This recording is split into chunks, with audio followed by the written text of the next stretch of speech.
Hello, and welcome to another Rocket Blocks devlog. I didn't do one. I just realized that I almost always open these by saying hello, welcome, and then following that immediately with a kind of an extended which makes me seem kind of dumb. But okay, whatever. I didn't do a proper devlog last week because I released the alpha to the public and nobody seemed to care. So and I did do that extended play video. If you haven't watched that, watch it, I guess, if you want to see what Rocket Blocks is really all about. And then other, and then there's been further developments this week that I figured I might as well talk about. So, it was on the weekend after I released the alpha, I decided, just for shits and giggles really, to see what would happen if I built did set the build settings to Android and did an Android build and see if it would work at all, because I kind of suspected that all of my movement code wouldn't work because it's all entirely based around on mouse events, and lo and behold, it actually did work, and it worked pretty well, like right out of the box. But one thing that I did come to realize almost immediately was that the the capped drag speed is terrible on a touch device, and it is, and yeah, and it was something that always was always kind of hacky and awful in the first place. But on a touch device, it was just really bad. And then factor in additionally that the screen, as the frame rate got worse, because as blocks accumulate, they don't they kind of the frame rate takes a hit. I'm not sure if this is just because the physics are building up and it's starting to take too many cycles, or if it's something to do with maybe I've got too many polygons in my block mesh and I should cut that down, or maybe it's my that I'm not using the mobile shaders. But yeah, and it's more noticeable on a lower powered device like my phone or my Nook Color. But the frame rate starts to get really bad, and then as the frame rate gets worse, the distance that you could drag one of the blocks with the capped drag speed would get shorter and shorter and shorter. So if like the blocks were all the way up to here, for example, you would be lucky if you could get a block to move one block at a time. So it just became completely unplayable. So I decided I needed to completely rework the drag code so that it was more frame rate independent. And after a bunch of tinkering, I did. So this is what it looks like now. Wait for it, wait for it, wait for it.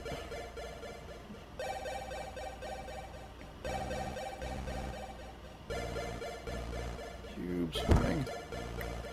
Follows the mouse, almost exactly. And it's awesome.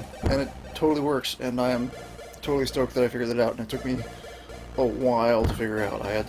It's like I had an idea for how to do it, and then I couldn't figure out how to make it work, and I'll do a quick walkthrough of essentially how it works.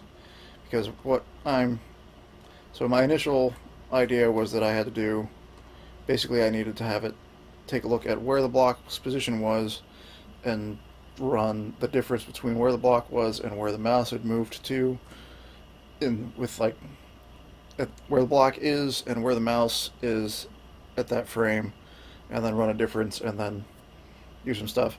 And it was really hard for me to get working because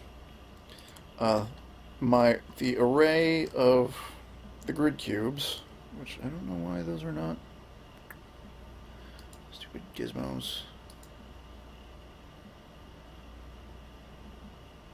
I don't know why that's not working.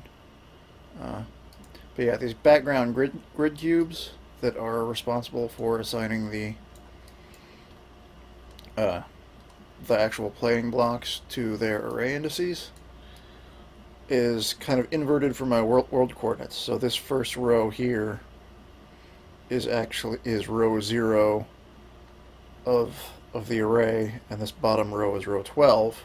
But in world coordinates, this is 1, and this is 13. And so I couldn't quite wrap my brain around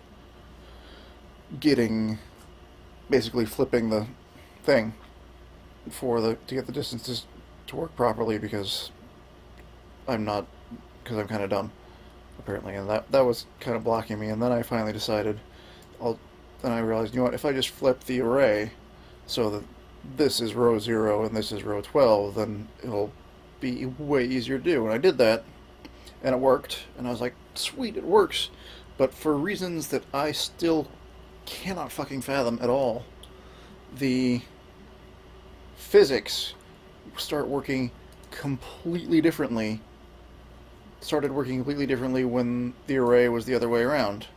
So it took like, so right now, because the way the launch works is I'm multiplying this, I have this speed value that I can vary, and that's being multiplied by time, and that's the add force on the blocks to launch them. So I had to crank that up all the way to 50 in order to get the blocks to launch. But then the problem became that there was no in between, because if you watch the extended play that I show a few times in the extended play, that there's like the blocks will launch. I'm waving my hands around. I keep doing that. Oh shit. But anyway, the blocks will launch, and then 1 second. Sorry, I've got something set up for something neat later. But, okay, that just was yours. All right, but anyway. That sometimes the blocks will launch and there will be enough mass for them to get like halfway up or almost all the way up, but then the timer will run out for the launch and then they'll fall back down. But for some reason the physics this way, when the array was inverted, when the array was not inverted, the physics would end up going so it would go there was no in between. It would either there would be too much mass and it wouldn't take off at all, but if it did take off and it got to about here, then it was guaranteed to get out. And I was like, that's not how I want it to play at all. And so I was messing around with all the physics settings and trying to figure out some way to do it, and I was going through and doing like 0.5 alterations to the speed, and it was all to the speed setting, and it was always either too much or too little, and there was no in between. It was driving me nuts. And so I was like, fuck it, I can't do it that way, and I had to invert the array again, and then go through and figure out how to do the math properly to make the world coordinates to translate the world coordinates to the inverted array coordinates to make it work. And that took me a little while to get that working. But it works now, and it's awesome. And it plays so much better now. And then today, I realized at work that this new system was not going to block the blocks from moving below the launchers, and that took me a little bit to sort that out too. But I sorted that out today, and so now it works, and it's awesome, and that's more or less what's going on with Rocket Blocks. But I do want to show one more thing, because I might as well, but I'm going to demonstrate the stop thing. There's some weird stuff that I had to do for stopping it from going below launching of the rocket row. And it feels a little hacky, and I'm not super happy about it, but it's not like awful. That bugger, I missed it. Alright. There we go. Okay, because now what it does is it'll snap the position of the entire column will snap. You can sort of see it, the way it bounces. They'll all snap to exact grid coordinates while the mouse is being held down, and that keeps it from... So that way it'll evaluate properly and you can't move the block below the thing. And then see that, and there's the partial launch. Okay. So all of that was done in service of... Wait for it. This is going to be a little weird. Ba-doop. That was me unlocking a tablet. File, build and run. And hopefully you can still hear me. I am moving a little bit. And So all this was done in service of building, pushing to a device. Burp. Here we go. Here it is, here it comes. Android version. And I really wish that wasn't as long as it was, but it is. There it is, ta-da, Android. And it totally works. Let's turn that volume up a little bit. So I'm not going to get my own face in here, but bing. And it works. Now, I mean, there's some other stuff I got to sort out now on Android, because on a tablet it's really cool. I mean, the layout for the UI and everything else. On a tablet it looks pretty good. Oh shit, what the hell just happened there? That wasn't supposed to happen.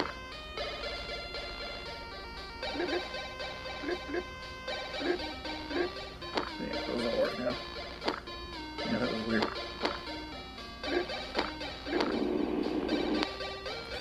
But yeah, so the thing that I gotta sort out is it does support and probably just pull this out of focusing. Portrait and landscape views.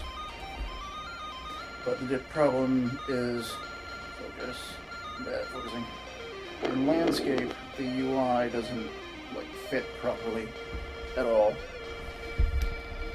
Or not landscape, in portrait view. Well, it does on this tablet, because this is actually a pretty big screen tablet. But on a phone, not so much. And my thing is, on a tablet, playing in landscape is cool, it makes sense. I don't even, does anybody really, what's going on with you? That was not supposed to happen. Okay, I'm going to have to do a little bit more playtesting with this new system, new move system on touchscreen, because that's being a little dumb. But, yeah, I mean, landscape's fine for playing on a tablet, but on a phone, you just kind of want to play by holding the phone in one hand, and that's...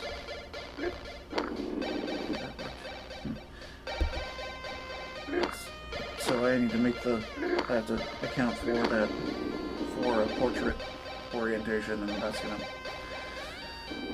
I don't know how to do that really, because I mean, there's stuff that it would be, no, what the, oh, push that button accidentally, and it would be okay if it weren't for the fact that, and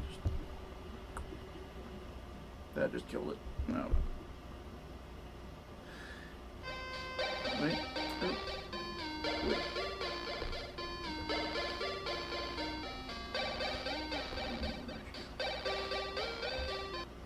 And then it stopped again. Yeah. Yeah, see, like Unity does not handle the activity lifecycle quite right. Okay, there it is. Alright. And because the plan is, I mean, I've got to put some UI stuff around, like I want to have like a button here that you can press and hold down, and that will speed up the drop while the button is held down. And then, you know, pie in the sky if I do multiplayer, I want to have, well, for single player, which is going to be the plan. The plan is first release is just going to be time attack, and then second release we'll maybe have the story mode. And so I need to have a UI that gives you how much health is in the planet that you're fighting, sort of, in story mode. Boom. And then I've got to do,